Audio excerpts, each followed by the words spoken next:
In this video, I want to talk about connecting to SQL Server using Manager Studio. Now, I'm going to be demonstrating things on SQL Server 2016, and if everything is set up just right, it goes very quickly. You just click on the tile. If you're using a tile interface, it should open up like here I have 2016, and then you can connect to the database engine by making sure you're pointing to the database engine and choosing the server you want to connect to. And now I'm connected. Like I said, that's if everything is done or set up right. Now, the problem is certain things can go wrong. So a couple things to note is if you type in local without the parentheses, it will take its time as it goes through and tries to connect, but you're not going to actually get connected. And if you try localhost, which normally connects, but you put, that connects, I'll try again, but you put parentheses around it, that will not connect. You can only use parentheses around local.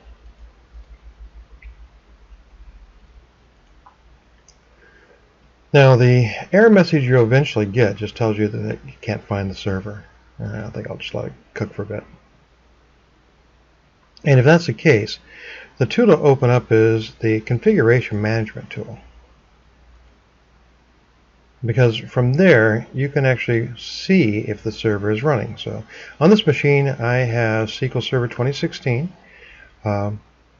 running, and the name of that is Microsoft SQL Server.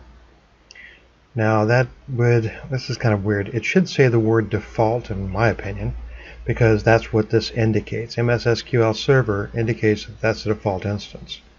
Whereas I also have 2014 installed on this machine, in which case I can connect to that as well from Manager Studio. So I can connect 2016 or 2014. Now this error message says network related or instance specific error occurred in establishing connection. Server not found or not accessible. Okay, so that's true. If I would have taken off the parentheses, things would have been great. Except, what if the server wasn't running? Now, connecting to 2016, I can tell that because I didn't include any additional descriptors to define I'm connecting to 2014 or 2012 if I had it installed or whatever. If I don't include any additional descriptor after a slash, it means I'm trying to connect to my default instance. Default instance, again, it would have been cool if they would have marked it as default in big letters, but it just says MS SQL. Such is the way of life. If this is not running, then when I try to connect, of course, I'll get an error message. It'll take its time doing this, looking it up and trying to connect to it, but eventually I'll get the same error message. So that of course means that it can be hard to tell whether or not you're connecting because there's something wrong with SQL Server, or maybe it's just not running. That's probably the most common issue. Actually, the two most common issues are you've typed in something other than localhost, local in parentheses, or the name of your computer, or just a simple period. A simple period is one I prefer. The second most common problem is the service isn't actually running. So if that's the case, you find it and you start it. Now the only thing is if you're running SQL 2014 or 12 or something like that, when you install Windows 10, there was a weird little bug where configuration management tools don't show up. So the SQL Server 2016 configuration manager or 2014 etc. doesn't show up correctly. This is a bug they have fixed, but it still shows up on a lot of machines. And to make things worse, when you go down to the start menu and you start typing things, like here I start typing in back here SQL, I can see like my Management Studio showing up here, but I don't see the 2016 Management Studio. I know it's installed, I can track it down on my hard drive, but this doesn't always work out so well. And the other issue is that the SQL Server 2016, or I should say 2014 configuration management tools don't show up at all on those machines where you've like upgraded from an earlier version of Windows using the free Windows 10 upgrade option because of this weird bug. So for that issue, you need to go out and find it on your hard drive. So it'll be out on your hard drive. This is actually a shortcut to it. Go to the properties, and depending on where it's at, or excuse me, depending on which version you installed, will determine where it's at. It's like here.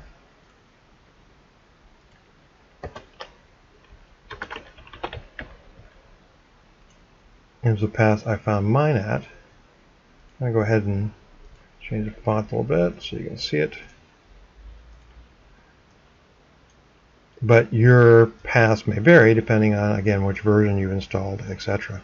So you may have to look for it to find that configuration management tool.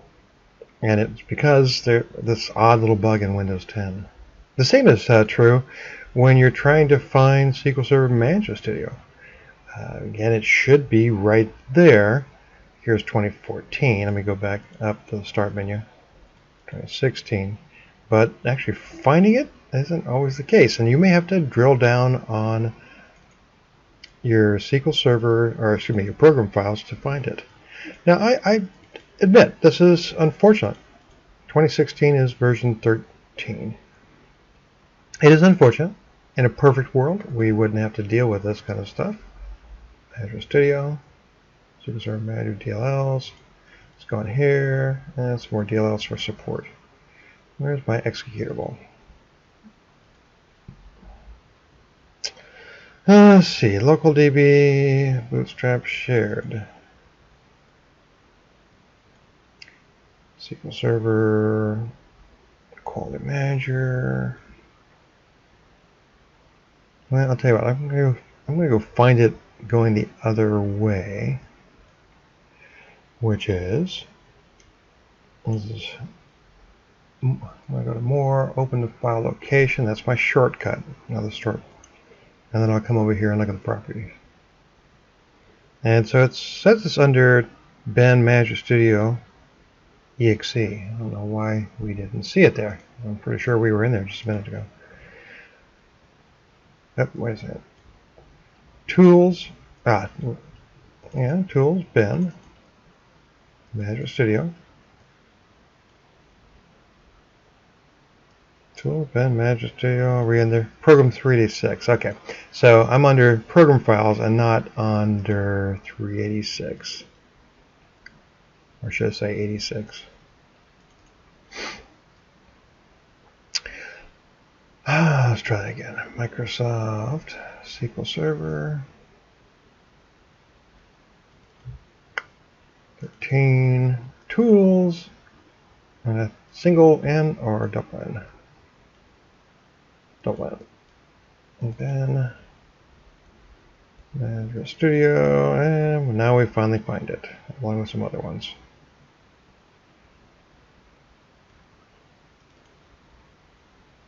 Do you see it here yet? SQL Server Management Studio DLL. There it is. That was a lot of work to find that puppy. Now at that point, once you found it, I mean, you don't want to go looking for it every time, so you just create a shortcut. And you know, once you have that shortcut, then you'll be able to come back into it without having to find it. And that's going to be true of when you find the Configuration Management Studio as well. One other thing to note is that there's a number of issues where if you don't run it as administrator, things just won't work. So you'll need to take care of that as well. You can do that by going to the properties, compatibility, and telling it to run the program as an administrator. Okay, so let's review this. The first issue is that you can't connect because you didn't use local with parentheses, or perhaps maybe the local host you did use with parentheses, and that doesn't work. The only one that has parentheses is the word local. If I want to connect with a dot, just a simple period, or the word localhost, no parentheses. Second, the server wasn't running. Like right now, the server's not running, so you have to go and start it up. You can do so from SQL Server Configuration Manager. If you can find it, it'll be on your hard drive someplace, but it may not show up in the Start menu. Another way to take care of this is to type in services. This is going to actually show up, but it's all the services on your machine, not just the ones SQL Server specific. It is not the preferred method of working with SQL Server, but if it works, that's a whole lot better than something that doesn't work. So at that point, you can find SQL Server, and you can start it from here. This is another way. This will actually now, once I refresh here, show that SQL Server is actually now running. There's another way to start that service. And so now I can connect to the database engine with a period. So 3 common ways: local with parentheses, localhost without parentheses, a single dot. The other issue again is that if you can't find it in the Start menu, you may have to find it on the hard drive. And as we saw, even for somebody as experienced as me, it's, you have to search for it. There's 2 different program file sections, and this was under the x86 option. Of course, a simple internet search would have taken care of that too. It would have been able to find it. Once you have it found, make sure that you run it as administrator. So those are very common things that can go wrong. One other thing that I want to mention before I close this video out is if you are connecting to multiple versions of SQL, or even the same version but multiple installations, you have to type in a slash, and then whatever name that you gave it when you did the second or third or fourth or fifth installation. In this case, I know that I called it SQL 2014 when I did my second installation because it says so right here. If I would have called it my second server, it would say my second server. It would say anything that you gave it as a name during the subsequent installs past the default installation. Again, it would have been nice if this said the word default, but it doesn't. But this at least says the name that you decided on when you installed SQL Server as a named instance. So I just typed that in here. SQL 2014 is not case sensitive, and I can connect. So now I'm actually connected to SQL 2016 3 times on this one Management Studio application. I'm also connected to my SQL Server 2014, and the important takeaway from that is you can have multiple installations of SQL Server.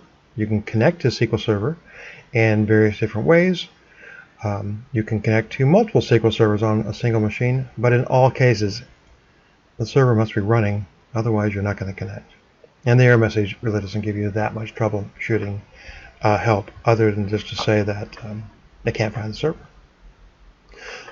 Okay, that was a lot, but to take in, but hopefully those steps will help you understand working with SQL Server a little bit better, and also how to solve a problem if you're having one and making that connection. Take care.